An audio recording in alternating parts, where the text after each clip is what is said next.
Welcome. Today, we're exploring a huge strategic blind spot in Nepal's investment landscape, a place where conventional wisdom is leading a lot of capital astray. We're going to make the case that the single greatest investment opportunity, the real hidden alpha, isn't where everyone is looking. And this quote, well, it gets right to the heart of our analysis.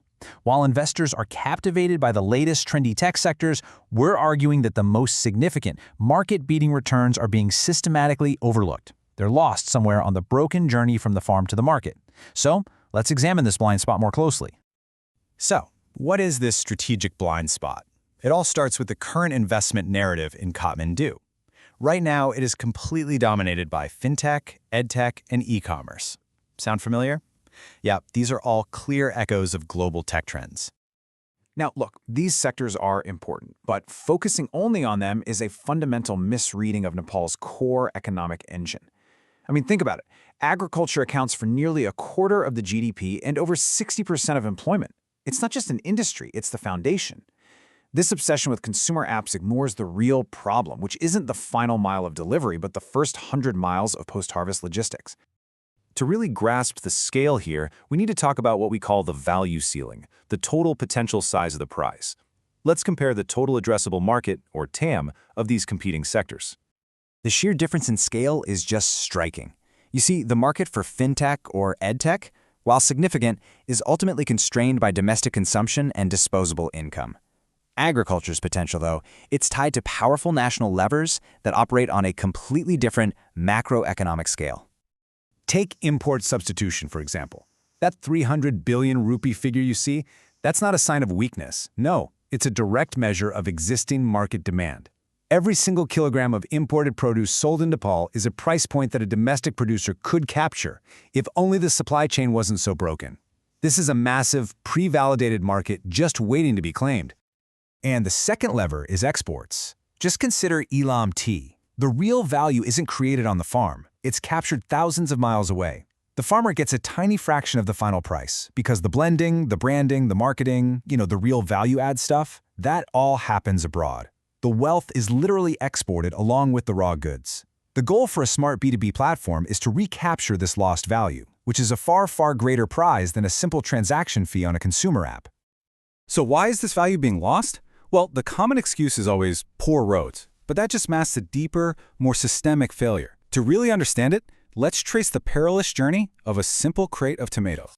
The problem starts with a complete failure of information. The farmer has absolutely no idea what the real market price is in Kathmandu. He is flying blind, forced to sell to the first middleman who shows up at his door, who, of course, offers the lowest possible price. This isn't a negotiation, it's an exploitation of an information vacuum. Once it's sold, that crate of tomatoes enters a labyrinth. It passes through 5 to 7 different hands before it even reaches a kitchen.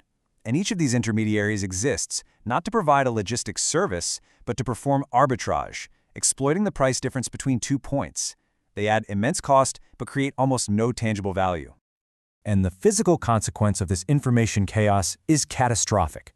A truck doesn't show up, a farmer harvests at the wrong time based on a guess, and the produce rots. This 30 to 40% loss isn't just a tragedy, it's the direct financial cost of uncertainty. So the crucial point is this. That loss represents the addressable market for any venture that can replace that uncertainty with data. This brings us right to the solution. Many have tried to fix this with consumer-facing farm-to-table apps, but that is a strategic trap. The real imperative is a focused business-to-business platform. Think about it. A B2C app chases thousands of small, fickle customers with punishing logistics costs. A B2B platform, on the other hand, targets a few dozen large, predictable buyers like hotel chains or supermarkets. By securing their consistent, large-volume demand, you solve the single biggest problem in the entire chain: demand uncertainty. And this creates a powerful, self-reinforcing flywheel. Guaranteed demand lets you offer farmers a guaranteed market, building immense loyalty. Predictable volume lets you optimize logistics and enforce quality control.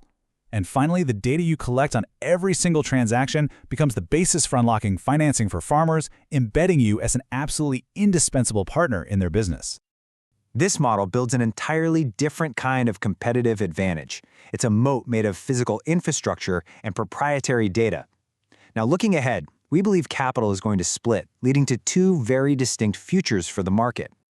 In the short term, we'll probably see fragmented specialists emerge, each mastering a specific niche, like dairy or apples.